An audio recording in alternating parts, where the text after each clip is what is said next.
लोकशाहीचा बुलंद आवाज, रिपब्लिकन वार्ता, महाराष्ट्र।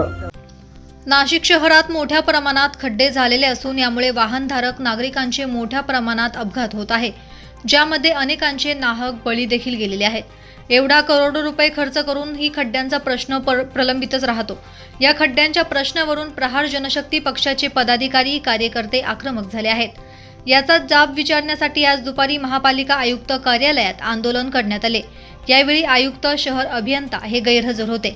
या आंदोलनाची निवेदने गेल्या आठवड्यातच दिलेली होती, परंतु बांधकाम विभागाचे शहर अभियंता यांनी या निवेदनाकडे दुर्लक्ष केले आणि आज शेवटी प्रहारच्या सांगवीकर आणि कार्यकर्त्यांनी ठिय्या आंदोलन केले। आज आम्ही प्रहार जनशक्ती पक्षाच्या वतीने नाशिक शहरातील जे प्रचंड खड्डे पडलेले आहेत आणि खरं तर शोकांतिका आणि खेदाची बाब ही आहे, गेल्या 4-5 दिवसापूर्वी तुम्ही वर्तमानपत्र बघितलं असेल तर ट्रॅफिक पोलीस जे आहेत ड्युटीवर ते स्वतः खड्डे भरताना दिसत आहे। आयुक्त मॅडम जेव्हा रुजू झाल्या त्यावेळेस आम्ही निवेदन दिलं होतं डिसेंबर-जानेवारी खड्डे बुजवण्याचं। ते म्हणतात आम्ही बुजवले, काही पैसे खर्च केले, ते खड्ड्यात गेले का शहर अभियंत्यांच्या घरात गेले ते त्यांनी चौकशी करावी। आम्ही डिसेंबरमध्ये ही मागणी केलेली होती।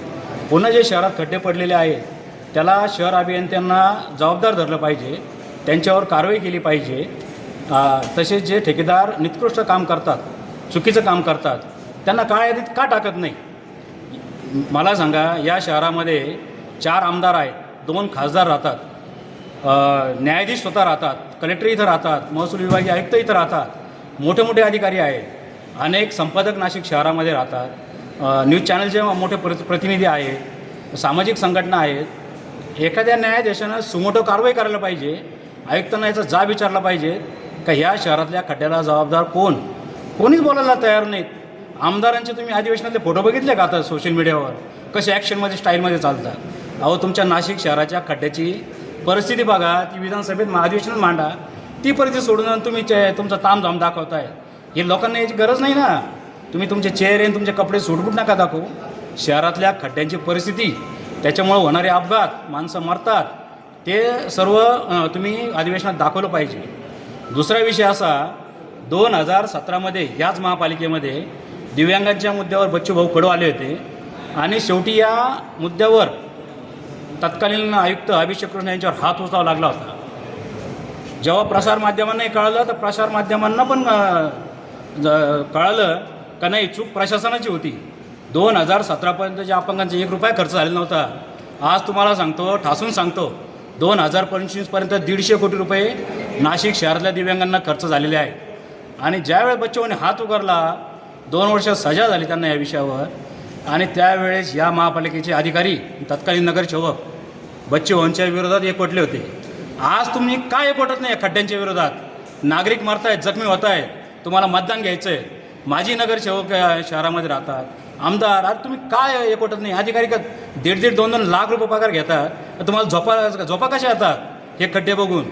नाहीतर त्यांनी उद्या ना तुमच्या न्यूज चॅनलच्या माध्यमातून आम्हाला सांगावं, शहरात एक पण खड्डा शिल्लक नाही आहेत। आणि आत्ता तुमच्या चॅनलच्या माध्यमातून पुन्हा त्यांना प्रहार जनशक्ती पक्षाच्या वतीनं आवाहन करतो आहे, त्यांनी नाशिक शहर खड्डेमुक्त करावं आणि प्रहार जनशक्ती पक्षाकडून 1 लाख रुपयाचं बक्षीस आम्ही द्यायला तयार आहोत।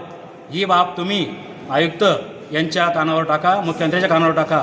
आम्ही स्वतः 1 लाख रुपये बक्षीस देऊ, नाही तर जे खड्डे बुजवता येत नसेल तिथं सूचना फलक लावा का इथे खड्डा आहे, बाजूने वाहन चालवा, अपघात होणार नाही। जर ते बी तुमच्याकडनं शक्य नसेल तर मग आम्हाला 1 वर्ष नागरिकांना करमुक्त करा। आम्ही सामाजिक दायित्व म्हणून आम्ही आमचे खड्डे बुजवून घेतो, त्या 1 वर्षाची सूट करायची। कशाला तुम्हाला 18 करोड, 20 करोड, खड्ड्यामध्ये 50 करोड? अरे ठेकेदाराचे तुमचे झाले का सगळे? एक तरी हिंमत दाखवा आयुक्त मॅडमनं, आल्याबरोबर काय कामाचं नाही, स्ट्रिक्ट आहेत, हे करू ते करू। अजून शहर अभियंत्याला एक नोटीस नाही, एका ठेकेदाराला नोटीस नाही, हे चांगलं नाही आयुक्त मॅडम। तुम्ही IAS कशासाठी झालात? हे जनतेसाठी, नागरिकांसाठी।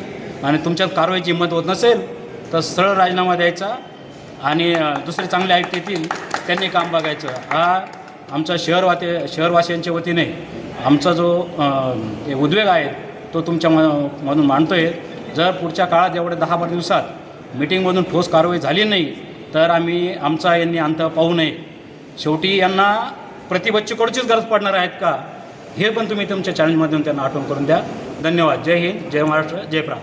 यावेळी प्रहार जनशक्ती पक्षाचे संपर्क प्रमुख दत्तू बोडके, जिल्हा प्रमुख शरद शिंदे, शहर प्रमुख श्याम गोसावी, चिटणीस समाधान बागल, सिडको विभाग प्रमुख निवृत्ती धात्रक, सामाजिक कार्यकर्ते शोभाताई काळे हे उपस्थित होते.